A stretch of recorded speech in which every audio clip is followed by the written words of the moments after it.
She stood between me and her mother, her tiny hand raised like a shield. Her voice shook, but her words stopped my heart. Every man leaves. If you hurt my mom, I'll never forgive you. She was only 8 years old, but in that moment, she sounded like someone who had already lived a lifetime of heartbreak. If stories about second chances, family, and unforgettable twists touch your heart, subscribe now, because this journey is one you'll remember long after it ends. The first time I met Lily, she didn't smile. She didn't wave. She didn't even look curious. She looked suspicious. Most children greeted strangers with shy eyes or nervous laughter. Lily greeted me with silence and a stare that felt like an interrogation. It was the kind of look adults gave after years of betrayal, not something a little girl should ever have learned. Her mother, Emma, noticed it immediately. "Lily," she whispered gently. "That's not polite." "It's okay," I replied with a smile. "She doesn't know me." Lily answered before Emma could. "I don't want to." The room fell silent. Emma's face turned red with embarrassment. "I'm so sorry." I simply shook my head. No need to apologize. But something about those words stayed with me. I wasn't meeting Emma because I was searching for love. I had volunteered to help renovate the neighborhood library after losing my own father 6 months earlier. Work kept me distracted from grief. Emma was there every weekend organizing donated books. Lily always stayed beside her. Never more than a few feet away. As if she believed the world might steal her mother if she looked away. Over the next few weeks, I saw something no one else seemed to notice. Whenever a man walked near Emma, Lily would instantly grab her mother's hand. If someone complimented Emma, Lily frowned. If anyone joked with her, she interrupted. At first, people laughed. Protective little girl. But it wasn't protection. It was fear. Real fear. One rainy Saturday, the library lost power. Everyone gathered near the windows while waiting for the electricity to return. Emma stepped outside to answer a phone call. For the first time, Lily and I were alone. She didn't look at me. Instead, she quietly asked, "You're going to leave too, right?" I frowned. "What do you mean?" She shrugged without emotion. "They all do." Something tightened inside my chest. "Who?" "My dad." She paused. "My uncle." Another pause. "My mom's boyfriend." Then she whispered, "My grandpa." Each name sounded heavier than the last. They all promised. Her small fingers twisted the sleeve of her yellow raincoat. They all left. I didn't know what to say. Because sometimes, silence respects pain more than words ever could.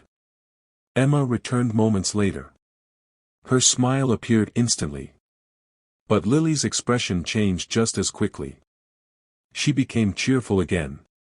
Almost like she had practiced hiding sadness. That broke me more than anything. Children should never become experts at pretending. Days turned into weeks. I never forced conversations. Never bought expensive gifts. Never tried to impress Lily. Instead, I simply showed up. Every Saturday. Same time. Same smile. If chairs needed fixing, I fixed them. If shelves needed painting, I painted them. If books needed carrying, I carried them. Lily noticed. Children always notice consistency. One afternoon she silently handed me a paintbrush. She didn't smile. But she didn't pull it back either. For most people, that moment meant nothing. For me, it felt like the first brick in a bridge she'd spent years refusing to build. Emma saw it too. "You've made progress." "I don't think so." She laughed softly. "You don't know Lily. Maybe I didn't. But I wanted to. Not because of Emma. Because every child deserves one adult who doesn't disappear. Then something unexpected happened. The library announced a family picnic to celebrate the renovation. Everyone was invited. Emma hesitated. We haven't gone anywhere like that since. She stopped herself. I think Lily needs something normal. The picnic was beautiful.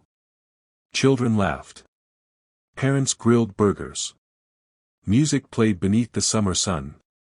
For a few precious hours. Lily actually smiled. A real one. Not forced. Not fake. She even joined a game of tag. Emma looked at me with tears quietly gathering in her eyes. I haven't seen her laugh like this in 3 years.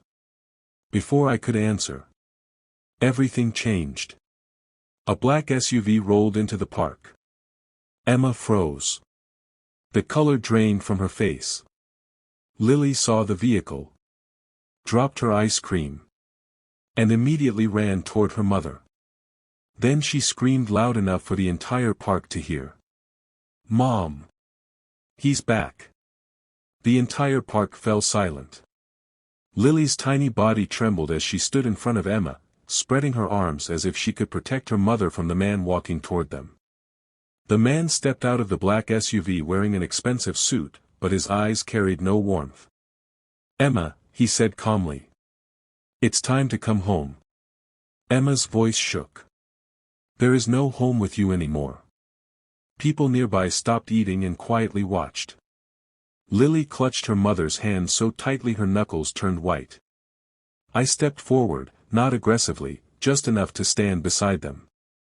The stranger looked at me and smirked. So, you found someone else. Emma answered before I could. He isn't here because of you. He's here because he chose to stay. The man's smile disappeared. His name was Daniel. Years ago, he had walked away from Emma and Lily after drowning himself in debt and gambling.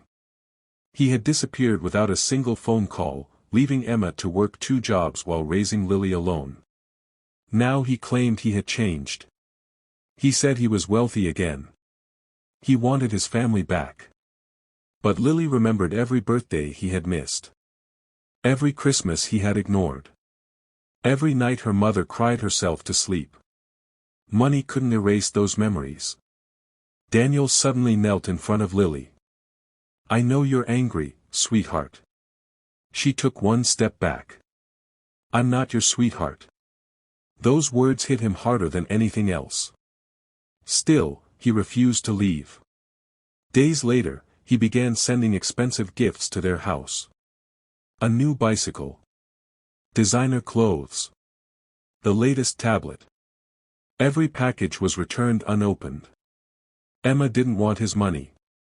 Lily didn't want his apologies. Weeks passed. Daniel became desperate. One afternoon he appeared outside Lily's school. When classes ended, he tried handing her a teddy bear. Before Lily could react, I happened to arrive to pick her and Emma up. Lily immediately ran behind me. Please don't let him take me. My heart sank. I looked directly at Daniel. You need to leave. You have no right to tell me what to do. I have every right to protect a frightened child. Teachers had already noticed the argument. Parents were watching. Daniel finally walked away, furious. That evening Lily knocked on my front door. She held something in her hands. A small wooden box. My mom said this belonged to my real dad before everything got bad. She handed it to me. Inside was an old wristwatch, a faded family photograph, and a folded letter. I've never read it. Emma quietly nodded. I couldn't. With trembling hands, Lily unfolded the letter. Daniel's handwriting filled the page. For several seconds. No one spoke. Then Emma began reading aloud. Instead of excuses. The letter contained a confession. Daniel admitted he had been weak. He admitted choosing gambling over family. He admitted that Lily deserved a father who showed up every single day. At the very end, one sentence changed everything. If another man ever loves both of you the way I should have, don't push him away because of my mistakes. Emma burst into tears. Lily stared at the paper, unable to breathe. She slowly looked at me. I thought every man leaves. I gently smiled. Some do. But some stay. She walked toward me without saying another word. Then, for the first time since we met, she wrapped her tiny arms around me. I don't want you to leave either. I hugged her carefully, promising myself those words would never become another broken promise. 6 months later, the little diner where Emma worked held a community celebration. Friends from the library decorated every table with flowers. Children laughed outside. Neighbors filled every seat. I stood in front of everyone, holding a small velvet box. I wasn't nervous about asking Emma. I was nervous about one person. Lily. I knelt beside her first. Before I ask your mom something important, I need your answer. She looked confused. I smiled. Lily, would you let me be the father who never leaves? Tears rolled down her cheeks. She threw her arms around my neck. Yes. But you have to promise. I promise. No matter what happens. No matter what happens. She reached into her pocket and placed a tiny silver key in my hand. I've kept this since I was little. What does it open? My heart. Emma couldn't hold back her tears anymore. With Lily standing between us instead of separating us. I turned toward Emma. Will you marry me? Emma whispered through tears. Yes. The crowd erupted into applause. Months later, we moved into a small home filled not with expensive furniture, but with peace. Every Sunday became pancake day. Every Friday became movie night. Every birthday was celebrated together. Years later, Lily stood on a graduation stage. When asked who had inspired her most, she smiled toward the audience. My dad. She wasn't talking about the man who had left. She was talking about the man who stayed. Because love isn't proven by blood. It is proven by every ordinary day you choose not to walk away. And sometimes, the greatest miracle in a child's life isn't finding a perfect father. It's finding someone who keeps every promise after everyone else broke theirs.